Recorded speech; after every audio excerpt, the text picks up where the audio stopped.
नमस्कार, आप देख रहे हैं एनबी न्यूज़ 24/7 नीलम बोध के साथ। और साथ ही जिस तरह से पूरे भारत देश की अगर मैं बात करूं, चाहे गली की बात करूं, चौराहे की बात करूं या सड़कों की बात करूं या कहीं भी चले जाएं, यहां तक कि आप पुलिस थाने तक में चले जाएं या आप अस्पतालों में चले जाएं, वहां पर आपको तरह तरह के मंदिर दिखाई दे जाते हैं। लेकिन विडंबना है कि जिस संस्कृति, जिस धरोहर के कारण इस भारत देश को जाना जाता है, जी हाँ, मैं बात कर रही हूँ महाकारुणिक तथागत बुद्ध के धम्म, जो इसके कारण इस भारत देश को विश्व गुरु का दर्जा मिला। और कहीं ना कहीं ये बड़ा दुर्भाग्य की बात है कि आज उसी संस्कृति को मिटाने के लिए सत्ता पर बैठे हुए लोग या प्रशासन बैठे हुए लोग अपनी मनमानी करते नजर आ रहे हैं। साथियों, आज मैं पहुंची हूं उत्तर प्रदेश के सिद्धार्थ बुद्ध विहार, जो कि नोएडा सेक्टर 11 में उपस्थित है। यहां पर पिछले कई दिनों से प्रदर्शन चल रहा है। यहां पर जो आंदोलनकारी लोग हैं लगातार अपनी मांगों को लेकर टिके हुए हैं। और कहा जाता है किसी भी आंदोलन की मजबूती के लिए सबसे महत्वपूर्ण भूमिका महिलाओं की होती है। तो आज मेरे साथ में बहुत सारी महिलाएं, उन्हीं से जानने का प्रयास करूंगी कि आखिर जो नोएडा सेक्टर 11 में सिद्धार्थ बुद्ध विहार है, इन लोगों की क्या मांग है, किस तरह से प्रोटेस्ट कर रहे हैं और क्या चाहते हैं सरकार। आपका नाम क्या है? सुषमा गौतम है, मैं न्यू अशोकनगर से आई हूँ। जी सुषमा गौतम जी, जिस तरह से यहाँ पर आंदोलन चल रहा है, तो आंदोलन किस कारण से चल रहा है, ये थोड़ा हमारे दर्शकों को बताने का प्रयास करें।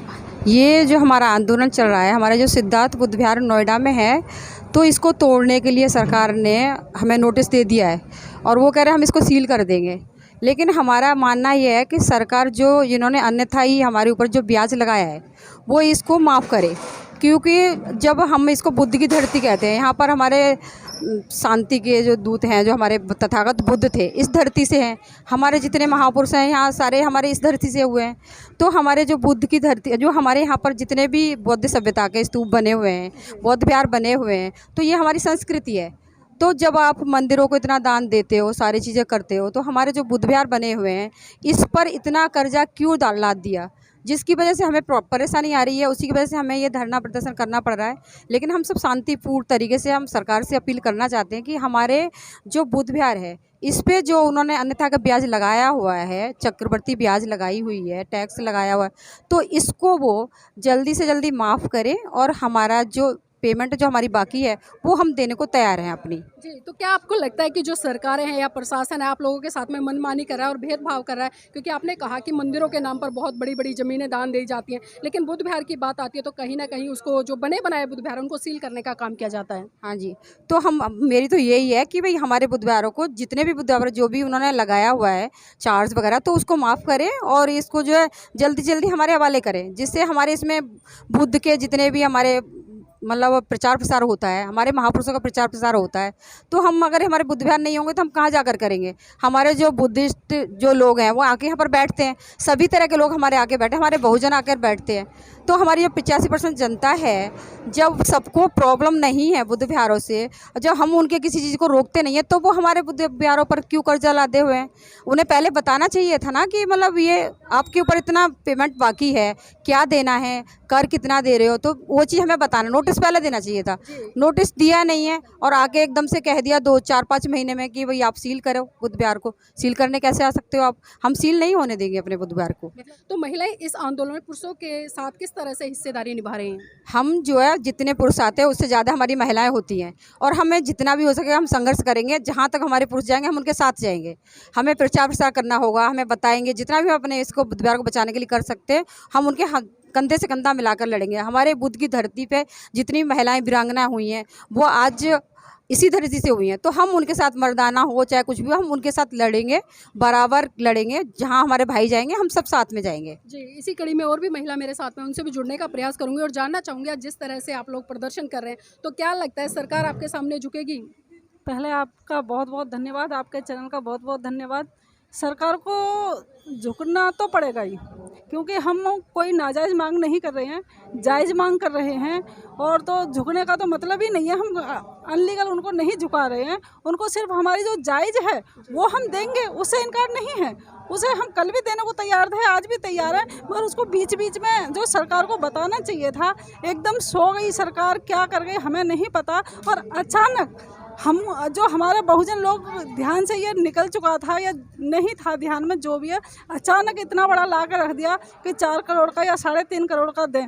तो अचानक किसी पर जब मुसीबत आ जाती है तो आधी हम शक्ति सोचने की खो देते हैं। मगर इस समय जो हम यहाँ बुद्धिजीवी लोग, हमारे जो भाई खड़े हैं, बहनें खड़ी हैं, वो पूरे होश और हमास में खड़ी हैं, बिल्कुल होश नहीं खोई हैं, पूरा ध्यान से काम कर रही हैं, होश से काम कर रही हैं। और बिल्कुल हम इसे बुद्ध विहार को तो बचा के रहेंगे। जी, इस बुद्ध विहार के लिए लगातार महिलाएं भी आंदोलन कर रही हैं और पुरुषों के साथ में कंधे से कंधा मिलाकर चल रही हैं। सुबह महिलाएं यहाँ पर आती हैं, शाम तक डटी रहती हैं और लगातार एक ही मांग है कि सरकार ने या जो प्रशासन है उन्होंने जो गैर कानूनी तरीके से जो नोटिस भेजा है उस नोटिस को वापस ले और जो सही मुआवजा है इस बुद्ध विहार का वो लेने का काम करे और ये लोग भी देने के लिए तैयार है। तो जानना चाहूँगी, जिस तरह से पिछले 5-6 दिन आप लोगों को हो गए हैं, तो अब तक शासन या प्रशासन की तरह से कोई से मेल जोल या किसी तरह का उत्तर आया? सबसे पहले आपके चैनल को जय भीम, नमो बुद्धाय। हम 10 तारीख से बैठे हुए हैं। उससे पहले हमें नोटिस मिला था सील का, तो सीलिंग का जब नोटिस मिल गया तो हम सारे लोग यहाँ पे बैठे हुए हैं और बहुत शांतिपूर्वक हम अपनी बात आगे पहुँचा रहे हैं। लेकिन हमारी सरकार ने अभी कोई जवाब नहीं दिया। हमारी एप्लीकेशन भी जा रही है वहाँ पे और जो भी हमारी कार्रवाई है हम कानून के अंतर्गत ही अपनी कार्रवाई कर रहे हैं।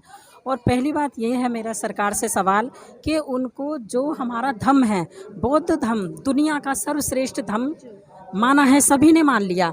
जो अभी हमारे धम्म गुरुओं का सम्मेलन हुआ था वहाँ भी हमारा बौद्ध धम्म ही सबसे ऊपर है, सर्वश्रेष्ठ धर्म। फिर हमारी सरकार को क्यों हमारे धर्म में कमियां नज़र आ रही हैं या क्या नज़र आ रहा है?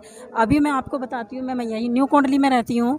यहाँ 5 मिनट की दूरी पे 2 मंदिर हैं और उस पर बने हुए हैं वो नाले पे, वो दिखाई नहीं दे रहे गवर्नमेंट को। ये हमारी लीगल जगह है, खरीदी है हमारी कमेटी ने और पूरी इसकी किस्त दी है। एक किस्त रुकी हुई है, उसके ऊपर इन्होंने ब्याज ब्याज पे ब्याज फिर ब्याज चक्रवर्ती ब्याज लगा दिया। तो हमारी सरकार से ये मांग है कि आप जो चक्रवर्ती ब्याज है हमारा वो हटा दो और हम मूल देने के लिए तैयार हैं। हमारी सरकार से ये रिक्वेस्ट है कि जो हमारा मूल है हम वो देंगे, उससे हम कोई भी पीछे नहीं हट रहा है। लेकिन जो चक्रवर्ती ब्याज है उसे माफ़ करो। जो हमारे लोग नेता लोग हैं वो हमारा सरकार का पैसा लेके चले गए। वो पैसा सरकार का था, वो हमारा था, पब्लिक का पैसा था, वो बैंकों में वो लेके चले गए, उनका माफ़ कर दिया क्योंकि वो हाई लेवल के नेता थे और हम लोग आम आदमी हैं और हमारा समाज थोड़ा पिछड़ा हुआ है।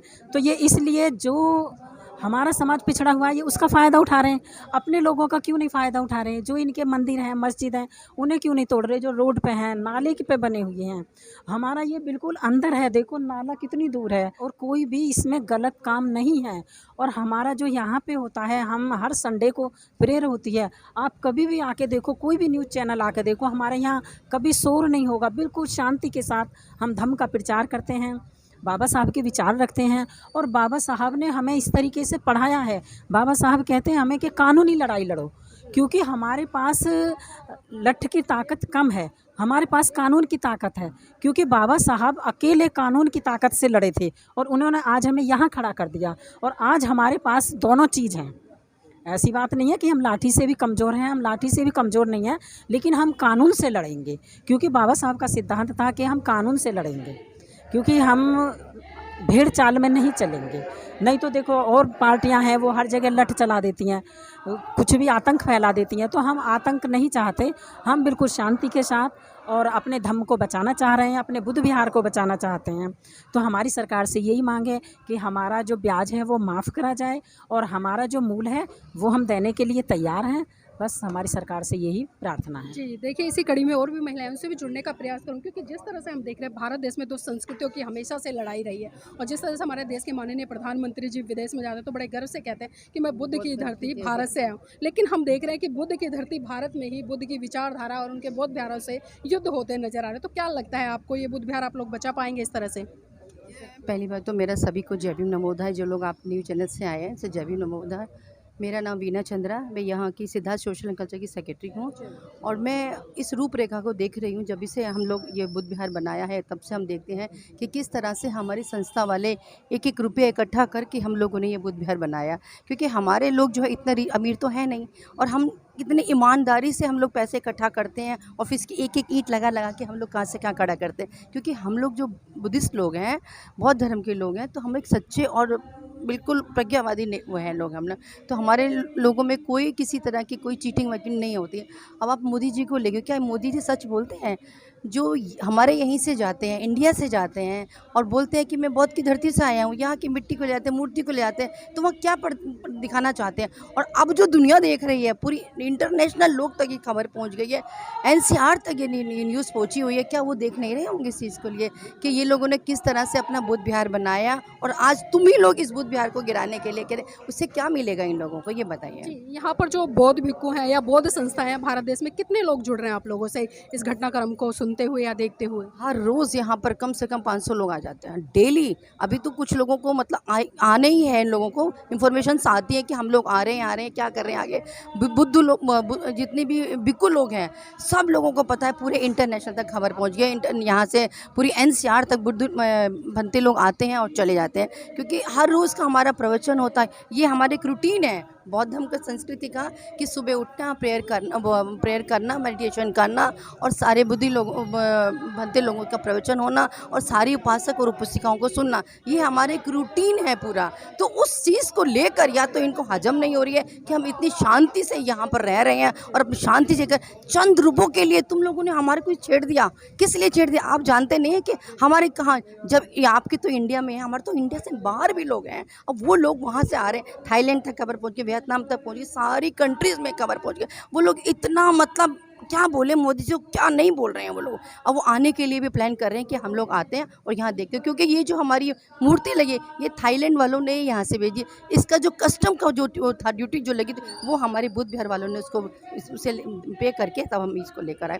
तो अभी ये जितना हमारा शुरू का जो अमाउंट था 3,000 लाख समथिंग था वो दिया। उसके बाद जो उन्होंने हमारे पास एक लेटर पहुँचाई और बीच में जो है इन लोगों ने कोई इन्फॉर्मेशन नहीं दी हमारे पास। अगर डे बाई डे हमारे पास इन्फॉर्मेशन मिलती रहती तो हम क्यों पैसा रखते हैं गवर्नमेंट का? जब हम खरीद सकते हैं तो पैसा बाकी बकाया भी दे सकते हैं। इतनी औकात है इस बहुजन समाज में कि वो किसी का पैसा नहीं रखते हैं और उल्टा 1 रुपये फालतू ही देना चाहेंगे। तो अब ये देखिए उन्होंने हमारे को इन्फॉर्मेशन दिया, हमने तुरंत 1 लाख रुपए जमा करा। उसका कुछ तो 2-4 महीने के बाद ही बोला कि आपके बकाया बचे 10.5 लाख रुपए। विदिन 1 मंथ हम लोगों ने पे किया, उसको पिया। तो बाकी हमारा पैसा क्या रह गया? अब हमारे ऊपर तुम सडनली बोलते हो कि भाई तुम्हारे पास कंपाउंड टू कंपाउंड इंटरेस्ट आएगा। अरे अच्छा वाला इंसान हिल जाएगा, ये बताइए। फिर भी हम लोग ये कह रहे हैं आप सिंपल इंटरेस्ट लीजिए। अगर हम बाय मिस्टेक हम लोगों से रह गया है आपका पे, जो हम आपका सिंपल इंटरेस्ट दे देंगे, उसका कंपाउंड इंटरेस्ट का तो कोई सवाल ही नहीं होता। बहुत बहुत धन्यवाद मैम हमारे साथ जुड़ने के लिए। तो देखिए यहाँ पर तमाम महिलाओं से हमने बात की और एक बात जिस तरह से निकल कर आई कि किसी भी आंदोलन की मजबूती के लिए या सफलता के लिए उसमें महिलाओं की जो भागीदारी होती है वो वास्तव में बहुत ही उत्तम तरीके से सार्थक होती है। और इसी कड़ी में जिस तरह से महिलाएं जो सिद्धार्थ बौद्ध विहार है उसको बचाने के लिए लगातार प्रयास कर रही हैं, सुबह आती हैं, शाम तक यहाँ पर रुकती हैं और यहाँ पर विचारों के माध्यम से जो भी लोग बाहर से आ रहे हैं वो कहीं ना कहीं इनका हौसला बढ़ा रहे हैं और जो एक राशि कहीं ना कहीं जो नोएडा अथॉरिटी ने इनके ऊपर लादने का काम किया है उस राशि को भी ये लोग जुटाने के लिए यथासंभव प्रयास करें। लेकिन फिर इनकी एक वही डिमांड है कि जो जायज़ अमाउंट है उसको अथॉरिटी के द्वारा निर्धारित किया जाए ताकि इस बुद्ध विहार को बचाया जा सके।